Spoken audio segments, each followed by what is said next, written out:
Hello, আসসালামু আলাইকুম guys. আজকে আমরা কাঁচা আম দিয়ে কাঁচা আমের ঝুড়ি তৈরি করব। তো শুরু করা যাক। এখানে আমি কিছু কাঁচা আম নিয়েছি বেছে বেছে। তো এখানে আমি কাঁচা আমগুলো ঝুড়ি করছি মেশিনের সাহায্যে। একদম ভালো করে ঝুড়ি ঝুড়ি করে লবণ দিয়ে আমি কিছুক্ষণের জন্য মেখে রেখে দিব।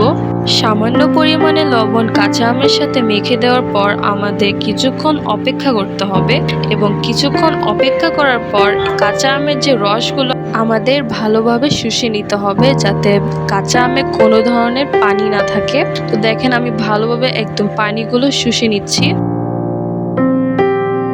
আপনারা আমার মতো এরকম জালি ইউজ করতে পারেন। তো গাইস, আপনারা দেখতেই পাচ্ছেন এখানে কাঁচা আমের রসগুলো দেখা যাচ্ছে। আপনারা অবশ্যই চেষ্টা করবেন পানিগুলো ভালোভাবে ছাড়িয়ে নিতে, আর তা না হলে কিন্তু বানানোর প্রসেসে সমস্যা হবে। এখন আমি কাঁচা আমে 1 চামচ পরিমাণে হলুদ মাখিয়ে নিব। ভালোভাবে কাঁচা আমের সাথে মাখাতে হবে।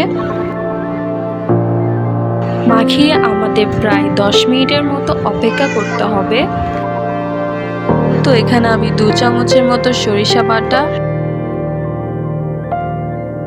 1 চামচের মতো শুকনো মরিচ, 1 চামচের মতো বিট লবণ, ধনিয়া গুঁড়া 1 চামচ দিয়ে দিলাম কাঁচা আমে। এখন মশলাগুলো ভালোভাবে কাঁচা আমের সাথে আমি মাখিয়ে নেব। একদম ভালো করে মেশাতে হবে আমাদের।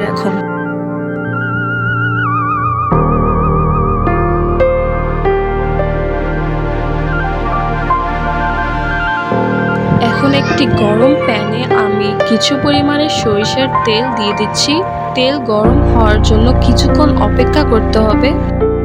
গরম হওয়ার পর প্রায় 5-6টার মতো শুকনো মরিচ আমি এর মধ্যে দিয়ে দিলাম। এরপর প্রায় 1টা রসুন আমি এর মধ্যে কুচি করে দিয়ে দিচ্ছি। তো ভালো করে এর মধ্যে আমাদের জাল করতে হবে। তো শুকনো মরিচ ও রসুনগুলো ভালোভাবে ভেজে আমরা ডিরেক্টলি কাঁচা আমের মধ্যে এটি দিয়ে দিব। একদম গরম গরম এর উপরে দিয়ে দিতে হবে। এখন আমি ভালো করে মিশিয়ে নিব।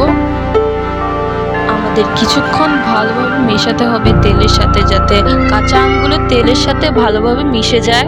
তো আপনারা দেখতেই পাচ্ছেন আমাদের যে কাঁচা আমের ঝুড়ি আচারটা তা তৈরি হয়ে গেছে। তো এরপর আমি একটি কন্টেনারে সবগুলো আচার ফিল করে নিচ্ছি। আর আমি এটি খুব সহজেই অনেক দিন ফ্রিজে সংরক্ষণ করে রাখতে পারবো। আর আপনারা এই আচারটি খিচুড়ি, রুটি বা ভাতের সাথে খুবই মজা করে খেতে পারেন। এর স্বাদ কিন্তু অসাধারণ। যে বেঁচে যাওয়া তেলগুলো এর উপর দিয়ে দিচ্ছি। তো দেখেন আমাদের সেই কাঁচা আমের ঝুড়ি আচারটা একদমই রেডি। তো আজকের জন্য এতটুকুই। আল্লাহ হাফেজ।